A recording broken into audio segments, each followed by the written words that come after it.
यिर्मयाह नबी की पुस्तक उसका 29 अध्याय, यिर्मयाह 29 उसका 11 पद हम लोग पढ़ेंगे। द बुक ऑफ यिर्मयाह चैप्टर 29 वर्स 11। क्योंकि यहोवा की यह वाणी है कि जो कल्पनाएं मैं तुम्हारे विषय करता हूँ उन्हें मैं जानता हूँ, वे हानि की नहीं वरन कुशल ही की है, और अंत में तुम्हारी आशा पूरी करूंगा। प्रभु का धन्यवाद इस वचन के पढ़े जाने में। प्रभु बहुत आयत के साथ में आशीष है। हम लोग छोटी सी प्रार्थना करें। प्यारे पिता, हम आपका धन्यवाद देते हैं आज की समय के लिए जो आपने हमारे लिए दिया है, और इस समय पिता इस रविवार की आराधना में प्यारे प्रभु हम आपके वचन में से सुनने, ताकि हम आपकी उन योजनाओं को जान सके जो तूने हमारे विषय में की है। और विशेषकर प्यारे पिता परमेश्वर हर एक के हृदय को खोल, ताकि हम आज जबकि पिता इस 2023 का ये दूसरा रविवार है प्यारे प्रभु जी, हम अपने जीवन में आपका मार्गदर्शन इस पूरे वर्ष के लिए हम लेने वाले हो सके। प्रभु जी, हम सब बातों के लिए आपका धन्यवाद देते हैं। वचन को चुराने वाले अंधकार की शक्ति यीशु के नाम से दूर हटने पाए, और आपकी सुरक्षा हमारे साथ बनी रहने पाए। यीशु मसीह के नाम से मांगते हैं, आमीन। Praise the Lord. आपका धन्यवाद हो, परमेश्वर भला है और हमसे बोलता और बातचीत करता है। और 2023 में एक बार फिर से आप सबों का स्वागत है। Happy new year. फिर से संडे को दूसरी बार मिल रहे हैं, है ना। अभी लगभग पूरा जनवरी लोग हैप्पी न्यू ईयर करते रहते हैं। तो प्रभु का धन्यवाद हो, सचमुच परमेश्वर ने, है ना, खुश नया साल, है ना। जब ये बोलते हैं तो मुझको बड़ा ही अच्छा लगता है ना। आपको अच्छा लगता है?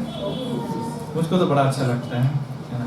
नया साल हम लोग खुश, मतलब शुभकामनाएं हम देते हैं कि नया वर्ष आपके लिए क्या रहे, खुशी से रहे, आनंद। लेकिन मैं बताना चाहता हूँ, विश तो कर देते हैं, लेकिन जिंदगी कई बार क्या हो जाती है, चिंता से भर जाती है कि अब हम क्या करें, अब हम अपने जीवन को कैसे बिताएं। नया साल तो आगे हमको नए तरीके से करना है, खुश भी रहना है, दूसरों को खुशी भी देना है, लेकिन कैसे करें। कई बार लोगों की ये चिंता होती है, और मैं बताना चाहता हूँ हमें ज़्यादा चिंता करने की आवश्यकता नहीं, क्योंकि प्रभु का वचन कहता है अपनी सारी चिंता उस पर डाल दो, क्योंकि उसको तुम्हारा, अपनी सारी चिंता उस परमेश्वर पर डाल दो जिसको तुम्हारा ध्यान है। मेरे प्रियो, आज के इस आराधना में मैं आप सबों से कहना चाहूँगा, इस 2023 में हो सकता है आप लोगों ने कई सारे प्लानिंग्स की होंगे, कई सारी योजनाओं को बनाया होगा। कई सारे लोग बनाते हैं ना, कई सारे लोग अपने जीवन की योजनाओं को बनाते हैं, परिवार की योजनाओं को बनाते हैं, पढ़ाई के लिए योजना बनाते हैं, है ना। जब मैं विश्वास में जब नहीं आया, उस समय हर 31 तारीख को एक योजना बनाता था, है ना। और वो योजना बता करके मैं आगे बढ़ना चाहूँगा कि इस बार ज़्यादा से ज़्यादा बाइबल पढ़ना है और प्रार्थना करना है, क्योंकि बाइबल पढ़ना प्रार्थना करना ही नहीं होता था, बाकी सब कुछ होता था, क्योंकि जीवन बदला नहीं था। और दूसरा प्लानिंग था कि अपनी पढ़ाई के लिए, है ना, इस साल तो अच्छा से पढ़ना है। पिछला साल तो बीत गया, हमेशा ऐसी योजना बनाते थे, और आखिरी साल होते होते इस बार अच्छा से नहीं, अगले बार अच्छा से बनाएंगे।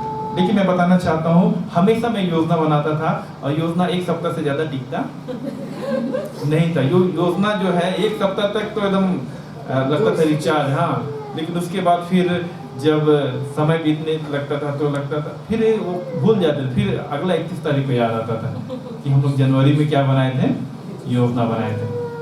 कहने का मतलब मेरे प्रियो, कई बार मनुष्य योजनाएं बनाते हैं, और जब हम उसमें थोड़ा सक्सेस नहीं करते, उसमें सफल नहीं होते, तो कई बार हम उसे भूल भी जाते हैं। लेकिन आज एक वचन के द्वारा मैं आप लोगों को उत्साहित करना चाहता हूँ कि एक परमेश्वर है जो हमारे विषय में योजनाओं को बनाता है। हालेलुया।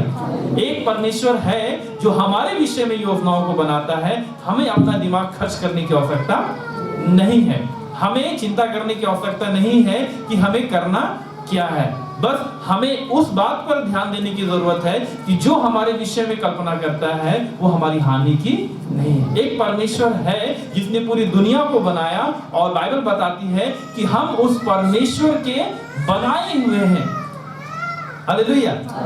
यदि आप इफिसियों की पत्री उसका दूसरा अध्याय उसका 10 पद को पढ़ेंगे, तो वहां पर बाइबल कुछ इस प्रकार से बताती है। परमेश्वर जो है वो हम विश्वासियों से जो यीशु मसीह पर विश्वास करते हैं, इस इफिसुस की पत्री उसका 2 अध्याय 10 पद में इस प्रकार से कहता है, क्योंकि हम उसके बनाए हुए हैं क्योंकि हम उसके बनाए हुए हैं और मसीह यीशु में उन भले कामों के लिए सृजे गए और मसीह यीशु में उन भले कामों के लिए सृजे गए जिन्हें परमेश्वर ने पहले से हमारे करने के लिए तैयार किया। जिन्हें परमेश्वर ने पहले से हमारे करने के लिए तैयार किया। हमने यिर्मयाह नबी की पुस्तक में पढ़ा, क्योंकि यहोवा की यह वाणी है कि जो कल्पनाएं मैं तुम्हारे विषय में करता हूँ इसे जानता हूँ, वे हानि की नहीं वरन कुशल ही की है, और अंत में तुम्हारी आशा पूरी करूंगा। कहने का मतलब है हमारा परमेश्वर योजनाओं को बनाने वाला परमेश्वर है। हालेलुया। और कहा जाता है God is a good planner. Hallelujah. परमेश्वर एक बहुत अच्छी योजना को बनाता है। उससे बड़ी और उससे उत्तम और अच्छी योजना इस संसार में कोई नहीं बना सकता। हम मनुष्य तो कॉपी करते हैं, है ना, जैसे अभी हम बता रहे थे, है ना, लोगों को, है ना, हमारे भारत तो कॉपी करने में 1 नंबर है ना। लेकिन मैं बताना चाहता हूँ हमारा परमेश्वर जो है वो कॉपी नहीं करता, क्योंकि सब कुछ जो है वही किया। हम उसमें से कुछ सीखते हैं और अपने जीवन में उसे लागू करना चाहते हैं। लेकिन मेरे पे यदि हम परमेश्वर की योजनाओं को जान जाए तो मैं बताना चाहता हूँ आपका जीवन का मकसद आपको पता चलेगा कि परमेश्वर ने आपके लिए कैसी योजना बनाई है। और इस जब 2023 को जब हमने शुरू किया है ना, 2023 जब हमने प्रारंभ किया है, परमेश्वर का वचन इस यिर्मयाह 29 29:11 के माध्यम से वो बोलना बातचीत करना चाहता है कि जो कल्पनाएं परमेश्वर हमारे विषय में करता है, लिखा है उन्हें मैं जानता हूं। यदि इस वचन के पृष्ठभूमि पर गौर करें तो कई बार लोग बोलेंगे अरे ये वचन तो परमेश्वर ने यहूदियों के लिए कहा था।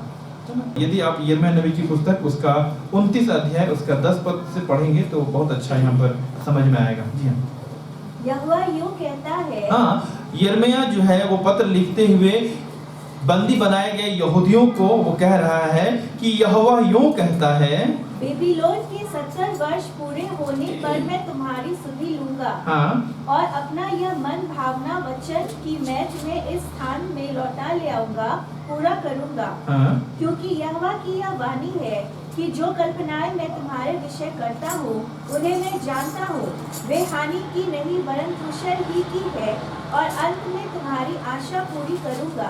यदि इस वचन पर हम गौर करें तो ये वचन जो है परिस्थिति के बिल्कुल विपरीत। परिस्थिति क्या है? यहूदी लोग अभी गुलामी में हैं और गुलामी में जो है ना बहुत अच्छे से नहीं रखते हैं ना, मेहमान नवाजी यहाँ पर नहीं होती है ना। हम लोग आपके अभी क्रिसमस का त्यौहार मनाए, आपके घर में मेहमान आए होंगे, आपने उससे बहुत अच्छा स्वागत किया होगा, है ना। या भी आप भी कहीं गए होंगे तो बहुत अच्छे से स्वागत किया गया। लेकिन बंदियों का स्वागत नहीं होता है। बंदियों को तो जबरदस्ती उनकी इच्छा के विपरीत में उन्हें रखा जाता है। और जब वे बंदी बना करके ले जाए गए तो परमेश्वर यिर्मयाह के द्वारा कह रहा है कि तुम उस नगर की कुशल के लिए प्रार्थना करो, घर बना करके इसमें बस जाओ, बारी लगाओ, है ना। यदि लोग पढ़ेंगे तो बहुत अच्छा लगेगा। 4 पद से पढ़ेंगे तो बहुत अच्छा लिखा हुआ है। यिर्मयाह ने जो पत्र लिखा यहूदियों को जो बंदी बना करके उसमें लिखा था, हाँ, जितने लोगों को मैंने यरूशलेम से बंदी करके बेबीलोन में पहुंचवा दिया है उन सबों से इज़राइल का परमेश्वर सेनाओं का यहोवा यूं कहता है। हाँ, उन सबों से इज़राइल का परमेश्वर सेनाओं का यहोवा यूं कहता है, घर बनाकर उनमें बस जाओ। घर बनाकर उसमें बस। बंधुआई में गए हैं लेकिन परमेश्वर क्या बोल रहा है? घर बना करके बस जाओ, बारियां लगाकर उनके फल खाओ, बारियां लगाकर उनके फल खाओ, विवाह करके बेटे बेटियां जन्माओ, विवाह करके बेटे बेटियां जन्माओ, और अपने बेटों के लिए स्त्रियां ब्याह लो, और अपने बेटों के लिए स्त्रियां ब्याह लो, और अपनी बेटियां पुरुषों को ब्याह दो, और अपनी बेटियां पुरुषों को ब्याह दो, कि वे भी बेटे बेटियां जन्माए, कि वे भी बेटे बेटियां जन्माएं, और वहाँ घटो नहीं वरन वरन बढ़ते जाओ। और वहां घटो नहीं वरन बढ़ते जाओ। परंतु जिस नगर में मैंने तुमको बंदी करा के भेज दिया है, हाँ। उसके कुशल का यत्न किया करो। जिस नगर में मैं तुमको बंदी बना करके ले गया हूँ उसके कुशल का यत्न करो और उसके हित के लिए यहोवा से प्रार्थना किया करो। और उसके हित के लिए यहोवा से क्या करो? प्रार्थना करो। क्योंकि उसके कुशल से तुम भी कुशल के साथ रहोगे। क्योंकि उस नगर के कुशल से तुम भी कुशल के साथ रहोगे। क्योंकि इज़राइल का परमेश्वर सेनाओं का यहोवा तुमसे यो कहता है कि तुम्हारे जो भविष्यवक्ता और भावी कहने वाले तुम्हारे बीच में है, वे तुमको बहकाने ना पाए, और जो स्वप्न वे तुम्हारे निमित्त देखते हैं उनकी ओर कान मत धरो, क्योंकि वे मेरे नाम से तुमको झूठी भविष्यवाणी सुनाते हैं। मैंने उन्हें नहीं भेजा, मुझ यहोवा की यह वाणी है। हाँ, सुनिए, यिर्मयाह के बारे में हम लोग जानते हैं। यिर्मयाह को एक रोने वाले नबी के रूप में कहा जाता है, और यिर्मयाह को इसलिए रोने वाले नबी के रूप में क्योंकि एक ऐसे समय में वो भविष्यवाणी करता था जब परमेश्वर यहूदियों को बंदी बना करके बेबीलोन के यहाँ पर ले गए। और उस समय ये यिर्मयाह ने ही कहा था कि तुम अपने आप को बेबीलोन के हाथों में कर दो, वरना यदि आप इसे 29 अध्याय को आगे भी पढ़ेंगे, यदि तुम अपने आप को उसके हाथ में नहीं करोगे तो मैं तलवार, महंगी और अकाल के द्वारा जो है तुमको नष्ट करूंगा। और ये परमेश्वर की योजना, जो मैं बताना चाहता हूँ, इजरायलियों का 70 सालों के लिए बंधुआई में जाना परमेश्वर की योजना थी। और इसीलिए ये योजना उन दिनों में तुरंत करंट में तो समझ में नहीं आया। मान लीजिए है ना, आपको यहाँ से बंदी बना करके भारत से ले जाएंगे किसी दूसरे देश में, और बोलेंगे परमेश्वर ने जो कल्पनाएं की है तुम्हारे कुशल के लिए। बोले बंदी बना करके ले जा रहे हैं, ये कौन सी कुशल है? लेकिन मैं बताना चाहता हूँ, बाइबल बताती है, आप जब इजरायलियों के इतिहास को देखेंगे, 70 सालों के लिए बंदी बनाए जा रहे हैं। ये भी एक बहुत बड़ी शिक्षा है कि जब यहूदियों ने परमेश्वर की इच्छा के अनुसार जीवन नहीं जिया तो परमेश्वर ने दंड स्वरूप उनको वहां पर ले गया। दंड देने के लिए, मतलब एक दंड स्वरूप ले गया, लेकिन उन्हें नाश करने के लिए नहीं। और उस परिस्थिति में एक आशा का वचन यिर्मयाह के द्वारा कहता है कि जो कल्पनाएं मैं तुम्हारे विषय में करता हूँ। बंदी बनाकर के ले जाए गए हैं परमेश्वर की योजना के अनुसार, लेकिन परमेश्वर बोलता है 70 सालों तक तुमको रहना पड़ेगा। और आप बाइबल के इतिहास में पढ़ेंगे, जब 70 साल पूरे होने लगे तो दानियल पढ़ रहा था यिर्मयाह नबी की पुस्तक, बोलता है अब तो 70 साल पूरे होने लगे। वो प्रार्थना करने लगता है, परमेश्वर से दर्शन देता है। फिर नहम्याह के द्वारा, एजरा के द्वारा 70 सालों के बाद फिर से यहूदी लोग वापस जो है अपने देश लौट आते हैं। हालेलुया। और ये पूरे दुनिया में और हमारे बाइबल के इतिहास में एक बहुत बड़ी जो है वो गवाही है कि परमेश्वर जो है वो कैसे अपने लोगों के लिए योजनाओं को बनाता है। मेरे प्रिय, आज मैं आपको है ना वचन के द्वारा कुछ बातों को मैं बताना चाहता हूँ कि परमेश्वर अपने लोगों के लिए कैसा उपाय करता है, जो कल्पनाएं परमेश्वर करता है। यदि हम बाइबल में देखें तो जैसा मैंने बताया कि परमेश्वर योजनाओं को बनाने वाला। और आज के मेरे संदेश का मुख्य जो विषय है कि be involved in God's plan. परमेश्वर की योजना में हम शामिल हो जाएं। परमेश्वर की योजना से यदि हम हट करके जीवन जिएंगे, कभी भी अपने जीवन में शांति के साथ नहीं रहेंगे। यदि बाइबल में हम देखें तो परमेश्वर ने अलग अलग समय में अलग अलग लोगों के लिए योजना बनाई। जैसे आदम और हवा के लिए परमेश्वर ने योजना बनाई कि उनको कहाँ रखा जाए, अदन की वाटिका। अच्छी योजना थी, हाँ अच्छी योजना थी। ये अलग बात है कि परमेश्वर की आज्ञा को उल्लंघन किए तो उनको वहां से निकाल दिया गया। लेकिन परमेश्वर की योजना अच्छी थी आदम और हवा के लिए। अब्राहम के लिए परमेश्वर की क्या योजना थी कि मैं तुझसे एक बड़ी जाति बनाऊंगा, मैं तुझे प्रतिज्ञा किया हुआ देश दूंगा। परमेश्वर ने यूसुफ के लिए कौन सी योजना बनाई थी? मिस्र का प्रधानमंत्री वो बनेगा, उसके भाई लोग जो है उसे दंडवत करेंगे, वो अपने भाइयों में वो प्रधान होगा। मूसा के लिए परमेश्वर की क्या योजना थी? इजरायलियों का वो अगुवा हो, है ना। पिछले दिनों में मैं सुन रहा था, है ना, कि परमेश्वर ने ऐसे समय में उस इजरायलियों का अगुवा बनाया जब वो बुढ़ा हो गया, है ना, बुजुर्ग हो गया, है ना। कई बार लोग सोचते हैं मेरे तो क्या हो गया, है ना। बहुत सारे हमारे पास है ना बुजुर्ग लोग भी आते हैं सेवा में, विश्वास में, तो बोलते हैं अब तो मेरा तो समय निकल गया। अब मैं बताना चाहता हूँ मूसा को परमेश्वर ने 80 साल में इजरायलियों की अगुवाई करने के लिए भेजा। हालेलुया, प्रभु का धन्यवाद। यहाँ कोई 80 साल के नहीं। परमेश्वर 80 साल में क्या किया, उसे भेजता है कि तुम जाओ मेरे इजरायलियों को मिस्र देश से छुड़ाओ। तो ये क्या, ये परमेश्वर की योजना है। और यदि हम देखें इजरायलियों के लिए परमेश्वर की क्या योजना थी कि वो प्रतिज्ञा किए हुए देश में जाएं, वो कनान देश, परमेश्वर जहां पर दूध और मधु की धारा बहती है वहां पर। बाइबल में देखे, पूरे बाइबल में देखे, नए नियम में आ जाए यीशु मसीह के द्वारा परमेश्वर की क्या योजना थी, मनुष्य का उद्धार हो।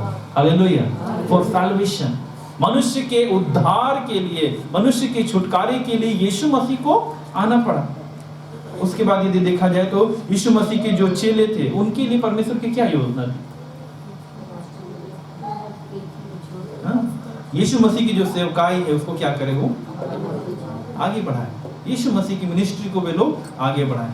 और अभी के समय में देखा जाए तो परमेश्वर ने उन दिनों में जो कलीसिया की स्थापना की, प्रभु यीशु मसीह ने जिसकी भविष्यवाणी की थी कि मैं इस पत्थर पर अपनी कलीसिया बनाऊंगा, तो कलीसिया के लिए परमेश्वर की क्या योजना है।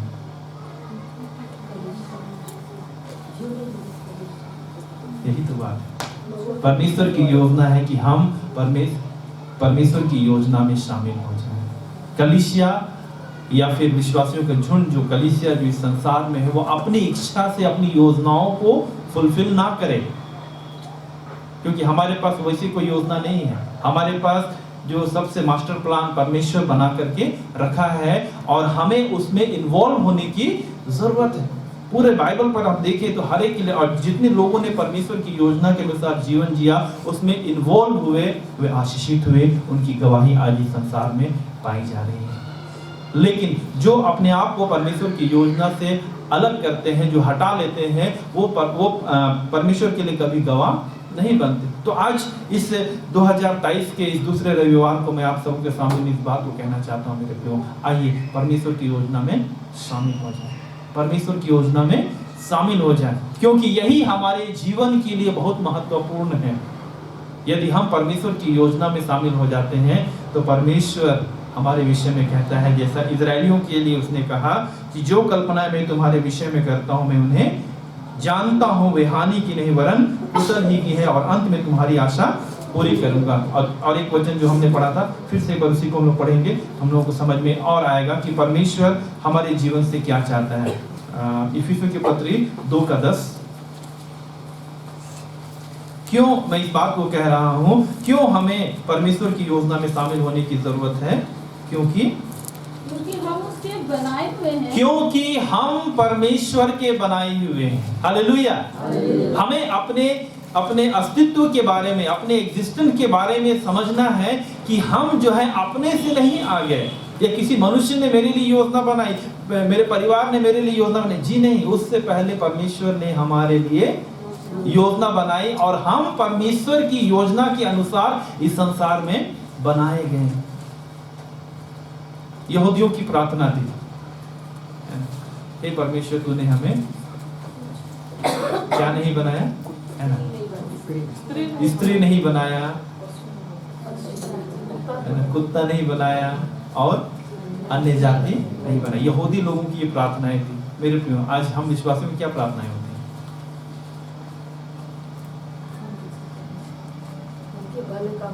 हाँ, मेरे प्रियो, आइए हम ऐसी प्रार्थना ना करें जो दूसरों को हेट करे। आइए प्रभु को धन्यवाद दें कि परमेश्वर आपने मुझे बनाया है, ये मेरा जीवन है, मैं इसको अपनी जिंदगी के अनुसार जीऊंगा। ऐसा परमेश्वर नहीं चाहता। क्यों? क्योंकि हम परमेश्वर के बनाए हुए हैं। परमेश्वर ने अपने स्वरूप और अपनी समानता में हमें बनाया है ना। मैं कई सारी जगहों पर इस बात को कहता हूँ। आइए प्रभु को धन्यवाद दे कि परमेश्वर ने हमें कोई जानवर नहीं बनाया। हालेलुया। हमें धन्यवाद देना है कि नहीं? हाँ, कई बार लोग जब प्राणियों में भेद नहीं करते तो उनको लगता है मैं मनुष्य क्यों बनाया गया। मेरे लिए मनुष्य परमेश्वर ने बनाया, अच्छा मानी। चिकन बनाता तो हम किसी का बिरयानी तो टेस्ट होते हैं, कोई दूसरा प्राणी होते तो फिर उसका कोई अस्तित्व नहीं रहता। लेकिन हमें अपने जीवन के लिए धन्यवाद देना है ना। थैंक्सगिविंग में मैं इस बात को कह रहा था कि परमेश्वर ने हमें कोई दूसरा जानवर नहीं नहीं बनाया। आइए उसके लिए हम परमेश्वर को धन्यवाद दें, क्योंकि मनुष्य जो है परमेश्वर के स्वरूप और समानता में रचे गए हैं। परमेश्वर ने अपना स्वरूप अपनी समानता हमें दिया है, और जब परमेश्वर ने अपना स्वरूप अपनी समानता हमें दी है तो वो चाहता है कि हम उसकी योजना को ही संसार में पूरी करें। तब सवाल ये होता है कि उसकी योजना क्या है। वचन में क्या लिखा हुआ है? हम उसके बनाए हुए हैं। दूसरा भाग क्या लिखा हुआ है? और मसीह यीशु में उन भले कामों के लिए सृजे गए, और मसीह यीशु में उन भले कामों के लिए सृजे गए हैं। We are created to do God's work in Christ. Hallelujah. हम मसीह यीशु में भले कामों के लिए सृजे गए हैं। लेकिन आज इस संसार में देखा जाए तो भलाई कम बुराई ज्यादा होती है, और लोग कई बार सोचते हैं कि भलाई का तो जमाना ही नहीं, तो कैसे। कई बार हमारे प्रचार से लोगों को बड़ा चिंता भी हो जाती है, पास्टर हमेशा भलाई के बारे में क्यों बोलते हैं, भलाई का तो जमाना ही नहीं है। यदि मैं भलाई करूं तो उल्टा मेरा क्या हो जाता है? बुराई हो जाता है। मैं कैसे करूं मेरे प्रियो? ये इसलिए होता है क्योंकि मनुष्य पाप के प्रभाव में जीवन जी रहे हैं, और जितने व्यक्ति पाप के प्रभाव में जीवन जिएंगे, है ना, उनके जीवन से भलाई नहीं निकलेगी, वे हमेशा बुराई ही निकलेगी। लेकिन यदि हम परमेश्वर की योजना में शामिल होने के लिए अपने आप को समर्पण करें, मैं बताना चाहता हूं आपके जीवन से बुराई के बदले भलाई ही नहीं। हालेलुया। परमेश्वर हमारे जीवन से भलाई की बातों को करना चाहता है, लेकिन सवाल यह है कि वो कैसे होगा? भलाई क्या है? भलाई का कोई लिस्ट, स्पेशल लिस्ट तो कहीं पर है नहीं, लेकिन हाँ, उसका लिस्ट परमेश्वर ने अपने वचन में दिया है। हालेलुया। और ये तब होगा जब हम परमेश्वर की योजना में शामिल होंगे, क्योंकि परमेश्वर ने मसीह यीशु में भले कामों के लिए सृजा है। कोई एक गाल पे हमें थप्पड़ मारा, हम उसको 2 थप्पड़ मारते हैं, भलाई है नहीं। लेकिन यीशु मसीह ने क्या सिखाया? यदि कोई तुम्हारे एक गाल पे थप्पड़ मारो तो दूसरा भी। ये क्या है? ये प्रेम को दर्शाता है कि हम सामने वाले से घृणा ना करें, हम सामने वाले से बैर ना रखें। यीशु मसीह ने प्रेम का संदेश जो है वो हमारे बीच में दिया, और पूरा बाइबल जो है परमेश्वर के प्रेम के विषय में बताती है कि परमेश्वर ने जगत से ऐसा प्रेम रखा कि उसने अपने इकलौता पुत्र दे दिया, ताकि जो कोई इस पर विश्वास करे वह नाश न हो परंतु अनंत जीवन पाए। यदि मनुष्य आज जैसा व्यवहार करता है, अगर परमेश्वर ऐसा व्यवहार करते तो क्या सोचते हैं? आज मानव जाति इस दुनिया में रहती है? मानव जाति का अस्तित्व ही खत्म हो जाता है। मनुष्य के विचार और परमेश्वर के विचारों में जमीन और आसमान का अंतर है। तो इसीलिए हम इस बात को समझना है कि आइए हम अपने विचारों के द्वारा हम इस संसार में बहुत अच्छा जीवन नहीं जी सकते जब तक कि हमारे विचार परमेश्वर की योजना के अनुसार ना हो। तो आइए अपने जीवन के उद्देश्य को भी समझे कि हम भले कामों के लिए रचे गए हैं मसीह यीशु में, अर्थात बिना प्रभु यीशु मसीह के हम अच्छे काम नहीं कर सकते, क्योंकि परमेश्वर हमें अच्छे कामों को करने के लिए उसने हमें सिखाया है। आइए उसका आखिरी भाग पढ़ करके हम लोग और थोड़ा सा आगे बढ़ेंगे। क्या लिखा हुआ है? जिन्हें परमेश्वर ने पहले से हमारे करने के लिए तैयार किया। मसीह यीशु में भले कामों के लिए उसने हमें सृजा है, जिसको परमेश्वर ने कब तैयार किया? पहले से ही तैयार किया है। मतलब हमें अभी बैठ करके योजना बनाने की जरूरत नहीं। जैसा मैं बता रहा था कि कई बार लोग 31 दिसंबर को पेन और कलम लेकर के बैठते हैं 2023 के लिए क्या प्लानिंग होगी।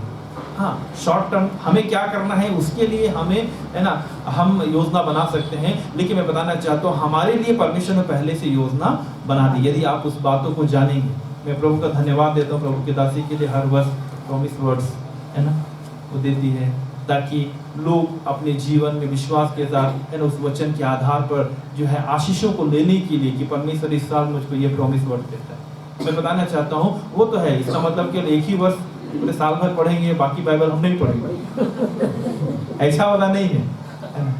मतलब परमेश्वर हमें अपने वचन के द्वारा अगुवाई करता है, हमारा मार्गदर्शन करता है कि हम परमेश्वर के वचन को अपने जीवन में सहारा लेकर के आगे बढ़े। अपनी समझ का सहारा वचन में लिखा, नीति वचन है ना 3:5 में लिखा है, तू अपनी समझ का सहारा ना लेना, वरन संपूर्ण मन से परमेश्वर पर भरोसा रखना, उसी को स्मरण करके सब काम करना, तब वह तेरे लिए सीधा मार्ग निकालेगा। यदि आप अपने जीवन में बिना परमेश्वर को स्मरण किए हुए काम करेंगे, आप कभी भी अपने जीवन में सफल नहीं होंगे।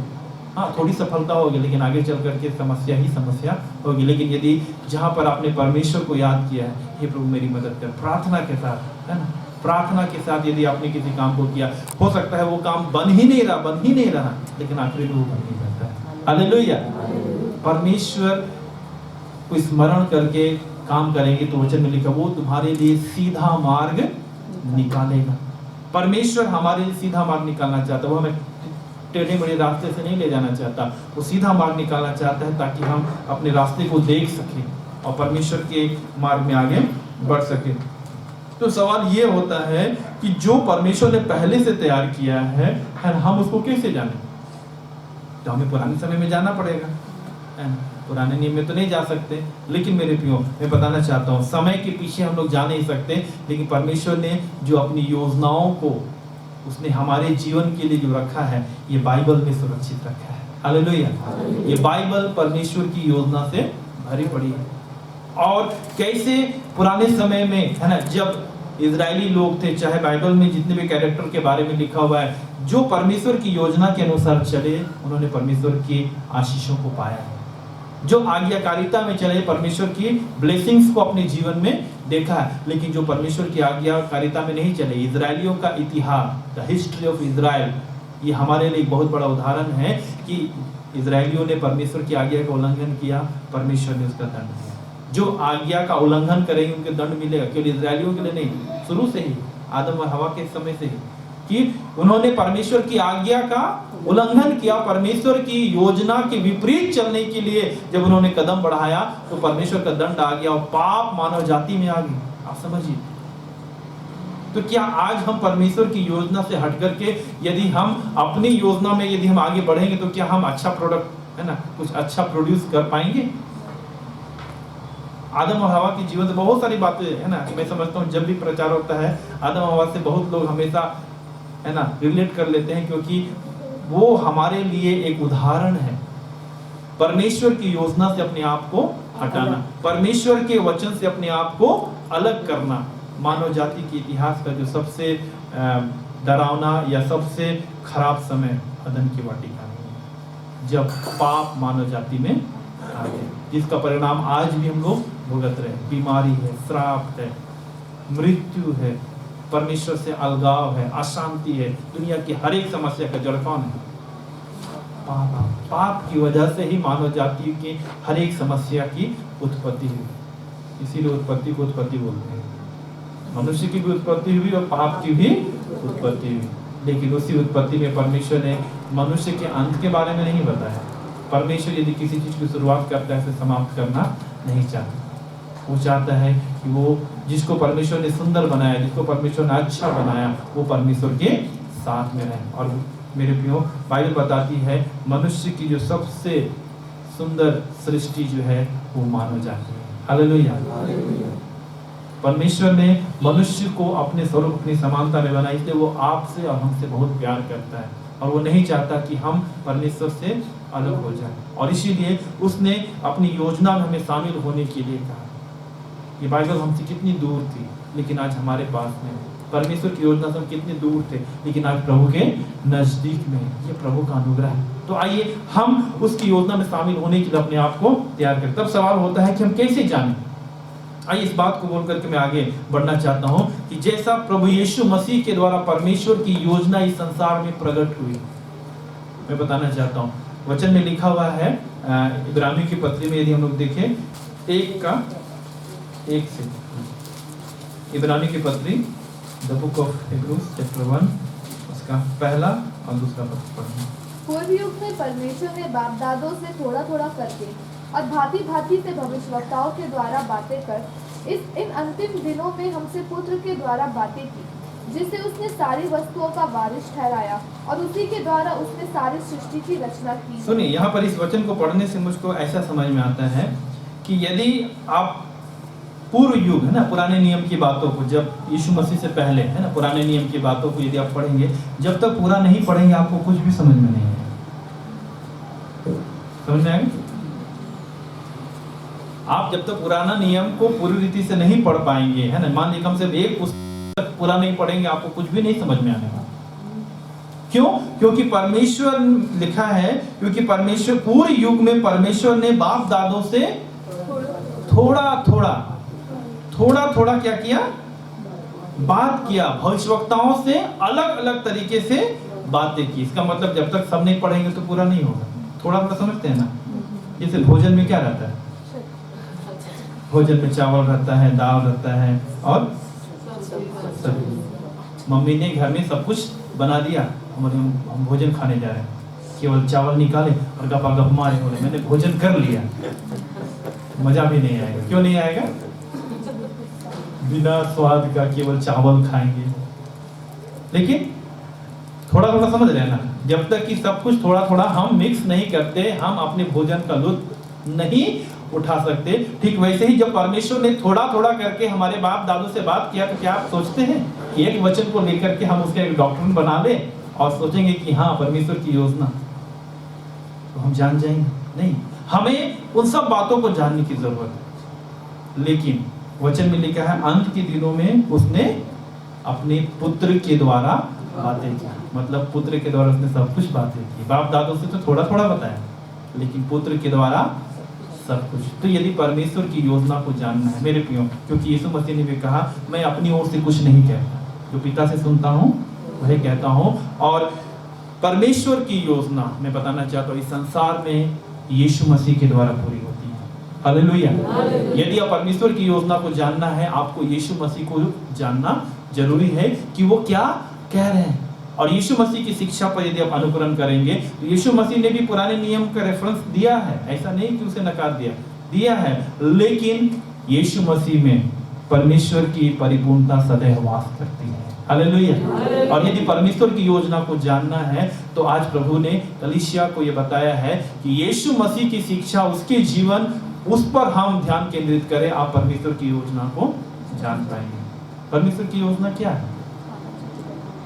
कि जिस पाप की वजह से, है ना, जिस आज्ञाकारिता की वजह से मानव जाति परमेश्वर से दूर हो गई थी, उस पाप के परिणाम से मनुष्य को छुटकारा मिल सके, अर्थात उद्धार मिल सके। छुटकारे के लिए पुराने नियम उसका उदाहरण है थोड़ा थोड़ा, लेकिन यीशु मसीह ने पूरा छुटकारा हमारे लिए दिया। तो कहने का मतलब है कि परमेश्वर की योजना यीशु मसीह में पूरी होती है। और जब यीशु मसीह की बातों पर हम ध्यान केंद्रित करते हैं, यीशु के वचन पर, तो हम परमेश्वर की योजना को अपने जीवन में पूरा कर पाते हैं। तो इसीलिए अब अपने जीवन में हमें देखने की जरूरत है कि परमेश्वर की योजना यीशु मसीह में क्या थी। पहला हमने देखा कि वो हमारे जीवन में उद्धार को देने के लिए, ना, उद्धार मतलब पापों की क्षमा के लिए वो इस संसार में आए। और उसके लिए यीशु मसीह ने इस संसार में मनुष्य बना और कलवरी क्रूस की मृत्यु भी सह ली, ताकि जो कोई इसका विश्वास करे वो अपने पापों से छुटकारा पाए। और प्रभु, और दूसरी बात मैं बताना चाहता हूं कि यीशु मसीह में परमेश्वर की योजना क्या थी कि वो एक सच्चे मनुष्य को, है ना, be a real human being, एक सच्चा और एक परफेक्ट मनुष्य का एक उदाहरण हमारे बीच में प्रस्तुत करें। क्योंकि संसार में परमेश्वर ने जो सबसे सिद्ध बनाया था, आदम को बनाया था, लेकिन पाप करने के बाद कोई भी मनुष्य इस संसार में परफेक्ट नहीं था, सच्चा या रियल, या फिर जिसको हम अपना एग्जाम्पल मान सके, कोई भी हमारा हीरो नहीं था। हम हीरो होते हैं, आजकल बच्चों का कार्टून वाला हीरो हो जाता है। मेरा बेटा का थॉर हो गया था, 1 महीना तक परेशान थे। हीरो, हमारे हीरो कौन है? मतलब हमारा रोल मॉडल कौन है? हम किसको फॉलो करते हैं? जब हम विश्वासी नहीं थे तो हमारे बहुत सारे हीरो और हीरोइन हुआ करते थे, हम उसको फॉलो करते थे। हम बाल भी वैसे ही बनाएंगे, एकदम ड्रेसअप भी वैसे ही करेंगे कि दूर से जब आए तो लोग हमको नहीं, मेरे हीरो को याद करें कि कौन आ रहा है। ये था ना हीरो कहने का मतलब, रोल मॉडल है ना, कि हम किसको फॉलो कर रहे हैं। और आज भी दुनिया में, है ना, हमारे यूथ लोग बहुत खुश हो रहे हैं क्योंकि उनके मनों में हो सकता है कोई रोल मॉडल होंगे। मैं बताना चाहता हूँ, अभी दूर से अच्छे दिख रहे हैं, सामने से पता चलेगा वो भी ऐसे मनुष्य जो परफेक्ट नहीं। इस दुनिया का यदि कोई एक रोल मॉडल है तो वह है Yeshu Masih. Hallelujah. He is the only one role model for human being. परमेश्वर के लिए परमेश्वर की ओर से मनुष्य के लिए जो सर्वसिद्ध, जो एक आदम, जिसको दूसरा आदम कहते हैं, वो यीशु मसीह। पहले आदम को तो हमने देखा भी नहीं, लेकिन दूसरे आदम को परमेश्वर ने इस मानव जाति में रखा कि वो बताए कि सच्चा मनुष्य या एक एग्जाम्पल भरा मनुष्य कैसे जीवन, उसमें सच्चाई है, उसमें ईमानदारी है। मैंने यीशु मसीह में देखा सच्चाई है, ईमानदारी है, परमेश्वर के हर एक गुण उसमें पाए जाते हैं। और परमेश्वर यीशु मसीह पर विश्वास करने के द्वारा हमारे अंदर में भी वो डालना चाहता है। हालेलुया। और यही तो परमेश्वर की योजना है कि हम इस संसार में सच्चे मनुष्य बने। परमेश्वर हमें कोई एलियन नहीं बनाना चाहता, परमेश्वर में कोई दूसरा प्राणी नहीं बनाना चाहता। वो चाहता है कि जिस परफेक्ट मनुष्य की कल्पना परमेश्वर ने की थी, जिस परफेक्ट आदम को परमेश्वर ने बनाया था, आज मनुष्य उस स्तर में पहुंच जाए। हालेलुया। और वो यीशु मसीह के द्वारा है कि जब हम यीशु मसीह के अनुयायी बनते हैं, यीशु मसीह पर विश्वास करते हैं, हम उसकी समानता में बढ़ने के लिए, हम उसके समान होने के लिए अपने आप को तैयार बन जाते हैं। ऐसा नहीं, हम तैयार होते हैं। तो यीशु मसीह के इस संसार में आने का कारण, पहला उद्धार, फॉर सैल्वेशन, हमारे उद्धार के लिए। दूसरा, be a real human being, परमेश्वर एक सच्चा मानव, एक सच्चा मनुष्य जो कि एक वास्तविक, जो कि एक है ना, अभी हमारे पास जो स्वभाव है वो मनुष्य का वास्तविक स्वभाव नहीं है, ये पाप के परिणाम की वजह से हमारे पास स्वभाव है। लेकिन यदि मनुष्य का वास्तविक स्वभाव आप देखना चाहते हैं, यीशु मसीह में आप देख सकते हैं। हालेलुया। कौन सा उसके जीवन में स्वभाव, कैसा स्वभाव था? यीशु मसीह का स्वभाव कैसा था? हाँ, उसके जीवन में जितने भी गुण आप देखेंगे ना, यदि मान लीजिए यीशु मसीह बोलते हैं, आपको क्या दिखाई पड़ता है? मतलब ये गुण परमेश्वर ने हम मनुष्य के लिए भी रखा है। इसका मतलब ये नहीं कि हम परमेश्वर बन गए, नहीं। मनुष्य को परमेश्वर ने अपना स्वरूप समानता दिया कि हम परमेश्वर के गुणों से भर जाए, ताकि एक वास्तविक रियल मनुष्य, है ना, रियल ह्यूमन बीइंग इस संसार में हम बन सके और एक उदाहरण हम प्रस्तुत करें कि मनुष्य का जीवन कैसा है। लेकिन पाप की वजह से ये तो बिल्कुल खत्म हो गया था, इसीलिए यीशु मसीह को उस पाप के लिए जो है कीमत चुकानी पड़ी और एक रोल मॉडल बनना पड़ा। पहला आदम तो हमारे लिए मृत्यु लेकर के आया, लेकिन दूसरा आदम यीशु मसीह हमारे लिए जीवन लेकर के आया, तभी हम परमेश्वर के साथ जुड़ पाएंगे। और इसीलिए मेरे प्रियो, यदि आप एक अच्छा इंसान बनना चाहते हैं, है ना, यहाँ पर बहुत अच्छा शब्द है, यदि आप एक अच्छा इंसान बनना चाहते हैं, एक अच्छा मनुष्य बनना चाहते हैं, यीशु मसीह को फॉलो करना पड़ेगा। यीशु मसीह को देखना पड़ेगा कि एक अच्छे इंसान में कौन सी खूबी होती है, कौन सी क्वालिटी होती है। और यही परमेश्वर की योजना है कि मनुष्य जाने कि हमारे लिए परमेश्वर ने कौन सी कल्पनाएं की है। हालेलुया। वो ये कल्पनाएं नहीं की है कि हम पाप करें और नरक चले जाएं, नहीं।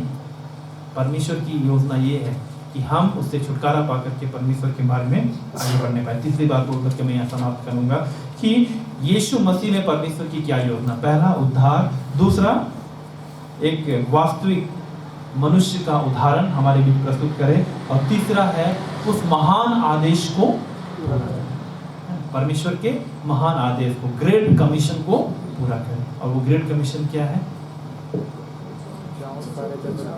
कि प्रभु उद्धार की क्या योजना है, हम उसे लोगों को बताएं। सुसमाचार, है ना, जिसको हम लोग मत्ती रचित सुसमाचार में, मरकुस रचित सुसमाचार में हम लोग पाते हैं, और लूका में भी हम लोग पाते हैं, यूहन्ना में भी, कि जब यीशु मसीह संसार को छोड़कर जाने वाले थे, अपने चेलों को उन्होंने क्या कहा? तुम जाओ, सब जाति के लोगों को सुसमाचार का प्रचार। ये सुसमाचार क्या है? कि छुटकारे के लिए परमेश्वर ने क्या उपाय किया है। यीशु मसीह संसार में आ गए, हमारे छुटकारे का दाम चुकाया जा चुका है, पाप का दाम चुकाया जा चुका है। गुड न्यूज हम लोगों को दे। लेकिन आज सवाल मेरे पास यही है मेरे प्रियो, क्या आज कलीसिया गुड न्यूज लोगों को बता रही है? कि केवल हम उस गुड न्यूज में केवल हम ही हैप्पी न्यू ईयर कर रहे हैं? समझ रहे हैं? आज हमारे पास कितनी बड़ी जिम्मेदारी है। यीशु मसीह के उस वचन को मैं बहुत स्मरण करता हूँ कि वो कहते हैं कि मैं इस संसार में परमेश्वर की इच्छा को पूरी करने के लिए आया। मेरा भोजन यह है कि मैं अपने पिता की इच्छा को पूरी करूं। जब तक कि वो पिता की इच्छा और उस योजना को पूरी नहीं किए, यीशु मसीह चैन नहीं लिए। आपको मालूम है, रात रात में वो प्रार्थना करते थे, दिन में सेवा करते थे और कई सारे सेवा के काम करते थे। वो इसलिए क्योंकि जो काम करने के लिए परमेश्वर ने उसे भेजा था वो पूरा करे। आज हम मानव जाति के लिए भी तो परमेश्वर ने योजना बनाई है, जैसे हम लोग अभी वचन में पढ़े कि हम मसीह यीशु में उन भले कामों के लिए सृजे गए हैं जिसको परमेश्वर ने पहले से तैयार किया। पहले से क्या तैयार किया है कि हम पाप के साथ जीवन ना जिए, पाप से अलग जीवन जिए। और यदि आज कलीसिया को प्रभु ने स्थापित किया है, मतलब उद्धार पाए हुए लोगों को प्रभु ने एक साथ रखा है, तो इसलिए रखा है कि हम परमेश्वर के काम को आगे बढ़ाएं। मेरे प्रियो, आज सुसमाचार की जिम्मेदारी किसकी है? उद्धार पाए हुए लोगों की। हालेलुया। उद्धार पाए हुए लोगों के लिए जो यीशु मसीह को जानते हैं, उसकी जिम्मेदारी है कि उसके विषय में दूसरों को बताएं। यही ग्रेट कमीशन है कि हम गुड न्यूज को लोगों के बीच में लेकर के जाएं। और इसका तो सबसे अच्छा उदाहरण मैं त्योहारों के समय में देखता हूँ। जब पता चलता है किसी जगह पे सेल चली है, हम अपने रिश्तेदारों को, दोस्तों को बताने लगे, अरे वहाँ पर क्या लगा है, सेल लगा या अच्छा क्वालिटी का कुछ मिल गया। तो हम लोग गुड न्यूज बोलते, अरे जो मैं खुद मैं चाह रहा था या चाह रही थी मुझको मिल गया। 10 लोगों को हम बताते कि नहीं बताते? अच्छे कपड़े का जब पता चलता है ना, या कुछ सामान जो चाहते हैं तो हम लोग दूसरों को शेयर करते हैं। जब दुनिया की चीजों का अच्छा न्यूज को जब हम लोगों को बताते हैं कि जिससे लोगों को फायदा हो सके मेरे प्रियो, तो आज हम इस बात को बताने से पीछे क्यों हट रहे हैं, या फिर हम उसमें ध्यान क्यों नहीं दे रहे हैं कि हमारे द्वारा परमेश्वर लोगों को स्वर्ग ले जाना चाहता है। हमारे छोटे से प्रयास के द्वारा परमेश्वर लोगों के जीवन को बचाना चाह रहा है। सुसमाचार सुना, हालेलुया, यीशु मसीह के बारे में बता करके। और यदि हम उसमें इन्वॉल्व नहीं हो रहे हैं मेरे प्रियो, देखिए संसार का जीवन है, मेहनत करना है, खाना है, ये तो है ही। लेकिन यदि हम एक अच्छे विश्वासी के ना ये संसार प्रभु के कामों में सहयोग नहीं करेंगे, हमारा जीवन बेकार है। मनुष्य ने हमें जानवर नहीं बनाया। सुनिएगा ध्यान से, जानवर का काम क्या है? खाना पीना पचाना और सोना। जानवर, कई बार हम भी सोचते मेरा जीवन भी ऐसे ही होना चाहिए। क्या होना है? अच्छा से करेंगे, अच्छा से कमाएंगे, अच्छा से खाएंगे, सब कुछ करेंगे, सब कुछ स्पिरिचुअल। जी नहीं, ये तो संसार के सब प्राणी लोग यही कर रहे हैं। लेकिन परमेश्वर ने संसार के प्राणियों के ऊपर में हमें रखा है, और वो ये रखा कि हम परमेश्वर के साथ हैं। हालेलुया। और उसकी जिम्मेदारी प्रभु ने हमें दी है। और यीशु मसीह उस उद्देश्य को पूरा करने के लिए और अपने चेलों को उन्होंने ये निर्देश दिया कि तुम जाओ और सब जाति के लोगों को सुसमाचार का प्रचार करो। जो बातें मैंने तुमको मानना सिखाई वो उनको मानना सिखाओ। मेरे प्रियो, क्या आज हम प्रभु की उस सेवा के लिए अपने आप को समर्पण करेंगे? 2023 में हम प्रवेश किए कि हम इस साल कहेंगे कि प्रभु ये शुरुआत मैंने की है, मैं इस वर्ष प्रभु आपके काम के लिए अपने आप को समर्पित करता हूँ। प्रभु इस वर्ष मैं आपकी सेवा में मैं अपने आप को दूंगा। प्रभु जितना हो सके मैं आपके सुसमाचार को बांटने का प्रयास करूंगा। हे परमेश्वर, तू मेरी मदद कर। क्या आप कहेंगे अपने जीवन में कि हे परमेश्वर तू मेरी मदद कर कि ये साल मेरे जीवन की योजना यही है कि मैं आपकी योजना में शामिल हो जाऊं, आपके सुसमाचार के काम के लिए आगे बढ़ूं, मैं आपके वचन को बांटने के लिए जो मैंने पाया है, जो मैंने उद्धार पाया है, मैं उसके लिए तैयार हो जाऊं। मेरे प्रियो, यदि आप उसके लिए तैयार हैं तो मैं बताना चाहता हूँ 2023 आपके लिए बड़ी आशीषों को लेकर के आएगा। हालेलुया।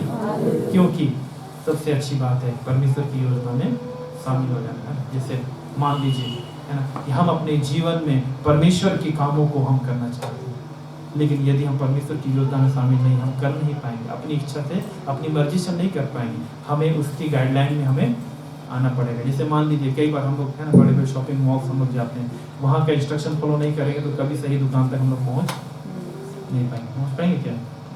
बड़े बड़े शहर है ना होते हैं, यदि वहाँ के नियम को आप फॉलो नहीं करेंगे आप अपनी जगह पर पहुँच नहीं पाएंगे। वैसे ही परमेश्वर के काम के लिए भी यदि हम अपने आप को परमेश्वर की योजना के लिए समर्पित नहीं करेंगे तो आप उस काम को कभी नहीं कर पाएंगे जो परमेश्वर ने आपके लिए ठहराया। इसलिए ये 2023 हमारे लिए ये समर्पण करने का समय है कि हमने तो अभी जो शुरुआत की प्रभु, पूरा साल बाकी है प्रभु, इस वर्ष मेरे द्वारा लोग उद्धार पाने पाए, जो लोग यीशु को नहीं जानते वे जानने पाए, क्योंकि यही गुड न्यूज़ है। जो लोग पाप और बुराई के बंधन में बंधे हुए प्रभु, इस वर्ष मैं उनके लिए प्रार्थना करूंगा, मैं उनको प्रभु में लाने के लिए प्रभु जी मेरी प्रार्थना हो जाए कि जैसा मैंने उद्धार पाया, यदि आपने उद्धार पाया है तो आइए हम प्रभु से कहें, प्रभु मैं दूसरों की उद्धार के लिए भी काम करूंगा, सेवा में आगे बढ़ूंगा, वचन, क्योंकि वचन के द्वारा ही लोग प्रभु को जान पाते हैं, मैं वचन प्रचार के लिए आगे बढ़ूंगा, मेरी मदद कर। यदि आप ऐसा समर्पण करते हैं मेरे प्रियो, मैं बताना चाहता हूँ इस वर्ष परमेश्वर आपको इस्तेमाल करने जा रहा है। इस वर्ष परमेश्वर गवाही को खड़ी करने जा रहा है, और जैसे जैसे आप बीतेंगे आपका हर एक पल गवाही से भरा होगा, क्योंकि परमेश्वर की मसीह यीशु में हमारी यही इच्छा है कि हम उसकी योजना में शामिल हों। आइए अपनी आंखों को बंद करें, जैसा उसने वचन में कहा यिर्मयाह 29:11 में कि जो कल्पना मैं तुम्हारे विषय में करता हूँ हानि के लिए वरन कुशल की है, तो तुम्हारी आशा को पूरी करूँगा। आइए अपनी आंखों को बंद करें। यदि आप प्रभु के हाथों में अपने आप को समर्पण करना चाहते हैं, आइए मेरे साथ एक छोटी सी प्रार्थना करें और अपने आप को प्रभु के हाथों में दे दें, क्योंकि जैसा परमेश्वर योजना बनाने वाला है, परमेश्वर ने उसने आपको और मुझे भी इसलिए बनाया है कि हम इस 21वीं सदी के लोगों के लिए आशीष का कारण बन जाए। उसने हमें कलीसिया में इसलिए जोड़ा है, यीशु मसीह पर विश्वास करने वाले इसलिए बनाया है कि हम दूसरों के लिए आशीष का कारण बने पाए, और जब आप ऐसा करेंगे परमेश्वर आपके जीवन में बड़ी आशीष बनेगा। आइए समय अपने स्थानों पर जिसको बनता है वो खड़े हो जाए और अपने आप को प्रभु के हाथों में समर्पण करें, उनकी प्रार्थना करें।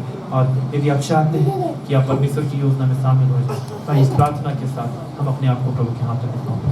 यही प्रार्थना करेंगे। धन्यवाद देते हैं प्यारे पिता यीशु मसीह के जीवित और पवित्र सामर्थ्य नाम में 2023 हमारे लिए आशीषों का वर्ष होने पाए। हम ऐसी उम्मीद के साथ हम दूसरों को हैप्पी न्यू ईयर विश करते हैं मेरे स्वामी, और ये केवल एक फॉर्मेलिटी नहीं कि हम इस नए वर्ष में लोगों का अभिवादन करें, लेकिन पिता ये हैप्पीनेस, हाँ पिता परमेश्वर, ये खुशी तब मिलेगी जब लोग उद्धार प्राप्त करेंगे, जब लोग सच्चे मनुष्य बनने के लिए अपने आप को समर्पण करेंगे, जैसा यीशु मसीह हमारे लिए उदाहरण बना। और ये तब होगा जब आपकी ग्रेट कमीशन को हम पूरा करेंगे। प्यारे पिता हम प्रार्थना करते हैं, तो हमारी सहायता कर, एक एक की मदद कर, जितने लोगों ने वचन को सुना है मेरे प्यारे प्रभु, और अपने आप को समर्पण कर रहे हैं कि प्रभु इस वर्ष तू मुझे अपनी योजना में शामिल कर। इस वर्ष के लिए प्रभु आपकी जो भी योजना है मैं उसके अनुसार जीवन जीने पाऊँ। प्रभु तू मेरी मदद कर, मेरे प्रभु जी उन हर एक की तू सहायता कर जो आज इस समय अपने जीवन में समर्पण कर रहे हैं, और जितने लोग इस संदेश को सुने और जितने लोग अपने जीवन में